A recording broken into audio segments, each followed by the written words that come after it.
I'd love to dig a little bit deeper to what we were talking about before we kind of started recording, and sort of your visual theory and things that you're experimenting with on your phone that you're kind Mm, of sharing publicly on like your stories. Like what is the purpose behind doing that, and what value do you find from doing things like that?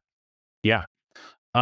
So I have found that, you know, when I very first started, my work maybe tended more towards the like abstract and metaphorical kinds of images.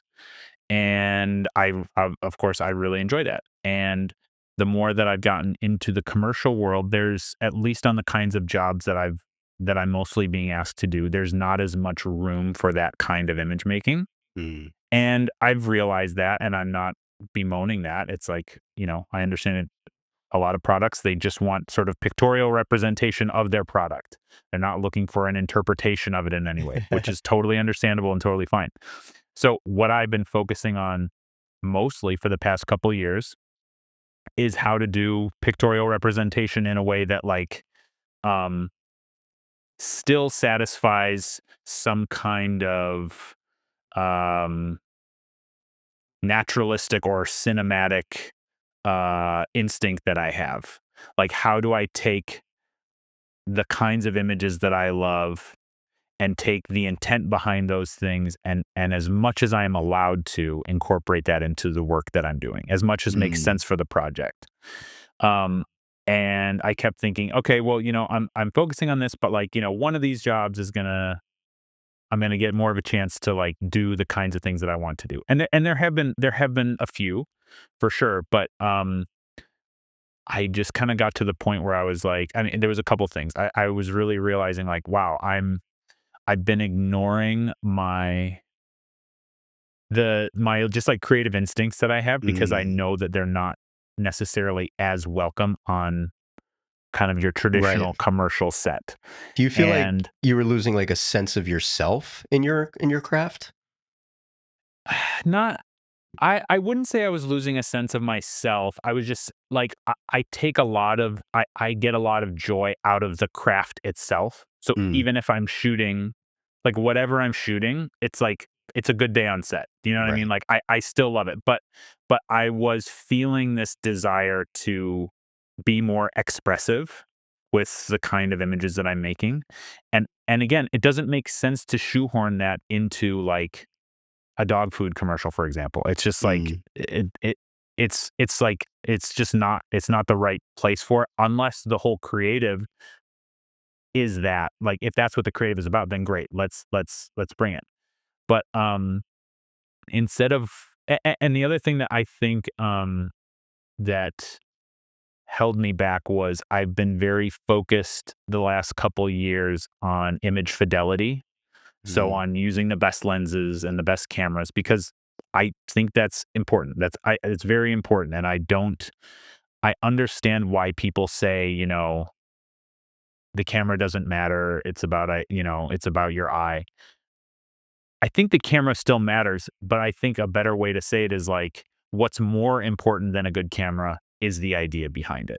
mm. Um So, I spent a lot of time and money investing in like really great gear. And I was like, I have all these ideas for images that I want to make, but um, I don't want to, it's going to be difficult for me to create those just absolutely by myself. It's going to, like, I don't want to get bogged down. I didn't, let me say it like this. It's like I was too focused on making sure that those ideas were captured in the highest fidelity possible. Mm, And that became an obstacle to my just making and recording images that I found interesting.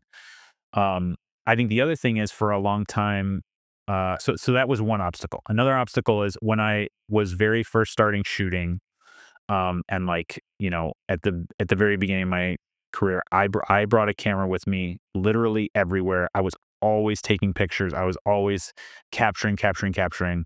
And like, as my kids were little and things like that, I was like, this is actually detracting from my quality of life because I'm spending so much oh, time looking for an image that I'm not being present with my family. And so then I kind of, I mean, then I probably swung too far the other way and didn't bring a camera with me anywhere at Anywhere. all. I mean, I had Mm. my phone. I would take some pictures with my phone, but I would see images and go, you know what? I'm intentionally not going to capture that because it's going to take me out of being present with the people I'm with in the moment. Mm. Um, and I, I think I took that too far, maybe, to where I was not giving myself permission to re-engage with that. And so yeah, one of the things I realized, I'm like, you know what? If I'm not making these kinds of images for myself, I'm like, can I act like it was like, am I actually can I actually do what I think I can do? Do you know what I mean? Like it was kind of like I, I want to prove to myself first that like I can do this and it's just fun. Like I like to Yeah. find these images and think of these things and make this kind of work. Um and using my phone helps me overcome the obstacle of like capturing things with an Alexa or something like that. And frankly, the newest iPhone is like quite a competent image maker. It's to the point where it's like, okay, it's good enough that the fidelity is good enough to transmit the idea, even if it's not how I would capture it if I had, you know, people to help with lighting and all of those kinds of things. And it's flexible and I can get it into small places. And I think one of the other obstacles that I sort of put in my own way was like, okay, well, I'm not a director. And so it's harder for me to like, come up with my own work. Like, what is the format for this? Like, I don't have Mm. necessarily I don't have a story behind these images, but I also think that was not a helpful way to look at things because like in my work in general, it's not my responsibility to generate the story. It's my responsibility to help transmit that story through images. And even though there's not a explicit story in the work that I'm trying to make, I'm transmitting a feeling, and I hope I'm transmitting a feeling and a way of capturing action or moments that is very satisfying to me and helps keep me sharp. And I have I've found it to be really very satisfying. Um, One of the things that has helped me in that is there's um, this academic guy Rudolf Arnheim who Okay. he's written a bunch of books on basically on human perception that I've been reading. And in general, I'm not a like I listen to a lot of audiobooks. I don't do a lot of sit down and reading a book.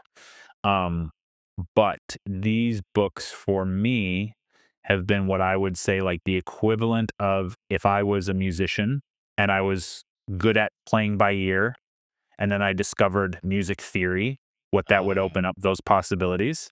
I Mm. feel like these books are like kind of discovering visual theory because I mean he it just talks about human perception and talks about how art works and why things are interesting to us and what captures our attention and how we perceive the world around us. And it's very academic. It's not a light read. It's not breezy. I mean, it takes me a long time to get Yeah. through this stuff, and I have to like reread things. But I have found it to be so inspiring that Mm.